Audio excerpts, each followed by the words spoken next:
السلام علیکم، welcome to my channel ناولسٹک چاہتوں کا سفر ایپیسوڈ نمبر 23۔ جیسا تم سمجھ رہے ہو ویسا کچھ۔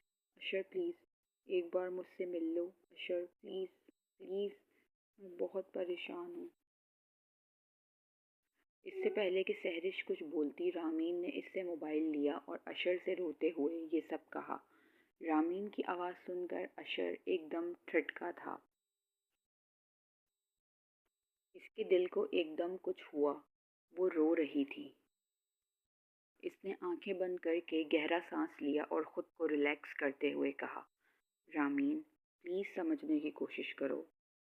تم اگر مجھ سے ملنے نہیں آئے نا تو جو ہوگا اس کے ذمہ دار تم ہوں گے۔ وہ بری طرح رو رہی تھی اور کچھ بھی سننے کو تیار نہیں تھی۔ اوکے بتاؤ کہاں ملنا ہے؟ اشر نے ہار مانتے ہوئے اس سے پوچھا تھا۔ میں تمہیں لوکیشن سینڈ کرتی ہوں، رامین نے پرسکون لہجے میں کہا۔ ٹھیک ہے، اشر نے کہا اور کال کٹ کر دی۔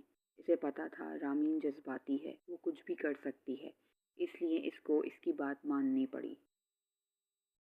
سہرش نے رامین کے کہنے پر ہی اشر کو کال کی تھی، کیونکہ رامین بہت زیادہ رو رہی تھی، اسی لیے سہرش اشر سے بات کرنے پر راضی ہو گئی تھی۔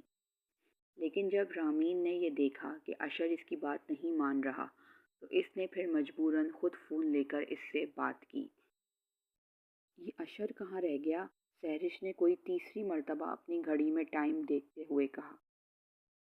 آ جائے گا، تم اتنی بے صبری کیوں بن رہی ہو؟ رامین نے دروازے کی طرف دیکھتے ہوئے کہا۔ تمہیں لگتا ہے کہ وہ آئے گا؟ اس نے رامین کی طرف دیکھتے ہوئے پوچھا۔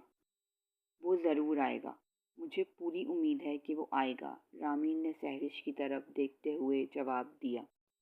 یار میرے نا سر میں درد ہو رہا ہے، میں اپنے لیے چائے آرڈر کر رہی ہوں، سہرش نے بیزاری سے کہا۔ کیا ہو گیا سہرش؟ صبر کر لو تھوڑا، وہ آ جائے پھر آرڈر دینا۔ اسی وقت کے لیے چائے منگوا رہی ہوں تاکہ میرے سر کا درد بڑھنے کے بجائے کم ہو جائے، سہرش نے فوراً جواب دیتے ہوئے کہا۔ وہ دیکھو اشر آ گیا، اچانک ہی رامین نے گلاس ڈور کی طرف دیکھتے ہوئے کہا، جہاں سے اشر اندر داخل ہو رہا تھا۔ اگلی کیس جلد۔ Thanks for watching.